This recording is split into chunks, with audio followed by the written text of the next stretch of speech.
नमस्कार, आप news foundation देख रहे हैं। मैं हूं आपके साथ वंदना। सीएम नीतीश कुमार और केंद्रीय मंत्री धर्मेंद्र प्रधान की मुलाकात को लेकर के कई मायने निकाले जा रहे थे। इस पर शिक्षा मंत्री ने चुप्पी तोड़ी है। शिक्षा मंत्री विजय कुमार चौधरी ने मीडियाकर्मी से बातचीत के दौरान में क्या कुछ कह रहे हैं, सुन लीजिए। नहीं, हमारे साथ मुख्यमंत्री जी भी थे, हम भी थे। शिक्षा विभाग के बारे में या जो शिक्षा के कार्यक्रम चल रहे हैं उसके संबंध में बातें हुई। हमने बिहार सरकार की तरफ से और शिक्षा विभाग की तरफ से उनको बताया, जो खास तौर से जो SSA है, समग्र शिक्षा योजना है या अभियान है, उसमें जो शिक्षकों की संख्या या शिक्षकों का मानदेय, इसके संबंध में जो केंद्र सरकार नीति उसने अभी बनाई है वो बिहार जैसे प्रदेश के हित में नहीं है। हमने उनसे कहा है कि शिक्षकों की संख्या भी हमारी बढ़नी चाहिए, जो वो मानदेय के लिए जो वो एडमिसिबिलिटी का क्राइटेरिया रखे हैं। दूसरी बात कि उनकी संख्या के साथ उनके जो केंद्रांश आता है उनके सैलरी में, उसमें भी बढ़ोतरी होनी चाहिए। नहीं तो धीरे धीरे केंद्रांश घटता जा रहा है, राज्यांश बढ़ता जा रहा है। और बिहार जैसे सीमित संसाधन वाले प्रदेश और दूसरी तरफ अधिकतम जनसंख्या के घनत्व वाले प्रदेश के लिए ये बहुत ही एक वित्तीय दबाव का विषय बन जाता है। फिर भी बिहार सरकार लगातार अपने सीमित वित्तीय संसाधनों से भी हमने अपने शिक्षा व्यवस्था को लगातार निरंतर अच्छे से इसका संपादन किया है।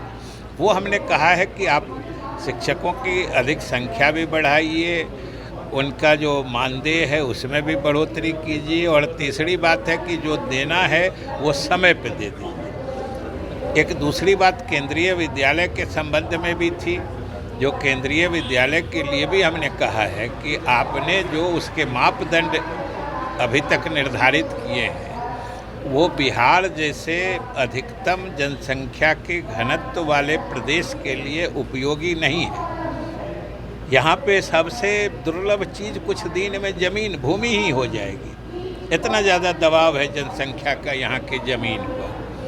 तो हमने कहा है कि बिहार में केंद्रीय विद्यालयों की स्थापना हो या इसकी पहल हो, इसके लिए आप जो मानक या मापदंड हैं उसको थोड़ा रिलैक्स करें। बिहार जैसे प्रदेश के लिए जो गरीब है, कोई प्राकृतिक संसाधन नहीं है और जनसंख्या का सबसे अधिक दबाव है, तो जब तक आप कुछ विशेष सहूलियत नहीं दीजिएगा, अपने नियमों को रिलैक्स नहीं करिएगा, तब तक बिहार लाभान्वित नहीं हो पाएगा।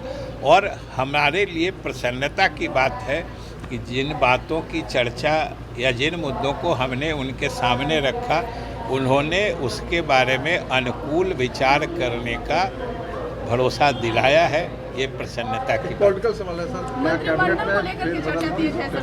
अब बताइए कि मंत्रिमंडल, केंद्रीय मंत्रिमंडल या यहाँ मंत्रिमंडल की चर्चा शिक्षा मंत्री से होगी कि शिक्षा मंत्री से तो शिक्षा की बात होगी। मुख्यमंत्री साहब अब उनसे क्या बात किए वो बताए, न मुख्यमंत्री हमको बताए। संसदीय कार्य मंत्री को तो जब वो बात प्रकट हो जाती है तब समझ में आती है। क्लास है ना, स्मार्ट क्लास है, स्मार्ट क्लासेस में वहाँ पे उसको कनेक्ट किया जाए। तो आपने सुना कि क्या कुछ कह रहे थे शिक्षा मंत्री विजय कुमार चौधरी, जिन्होंने साफ तौर से कह दिए हैं कि शिक्षा नीति पर विशेष चर्चा हुई है धर्मेंद्र प्रधान से, साथ ही साथ केंद्रीय विद्यालय की स्थापना को लेकर के हुई है, उसके मापदंडों पर चर्चा हुई है। उन्होंने ये भी कहा है कि राज्यांश को केंद्र से समय पर देने की भी जो है उनसे आग्रह की गई है। उन्होंने आश्वस्त भी किया है कि इन सब बातों को मैं जो है वो केंद्र तक जरूर पहुँचाऊँगा। साथ ही साथ उनसे जो है शिक्षा नीति पर विशेष बात हुई है। मंत्रिमंडल को विस्तार को लेकर के उन्होंने कहा है कि इस पर विशेष जानकारी जो है सीएम नीतीश कुमार ही दे सकते हैं, इसकी जानकारी हमें नहीं है, इसके राजनीति मायने न निकाला जाए। इसका बस इतना ही। बने रहिए न्यूज़ फाउंडेशन के साथ। तब तक हमारे चैनल को सब्सक्राइब नहीं किए हैं तो कर लीजिए। धन्यवाद।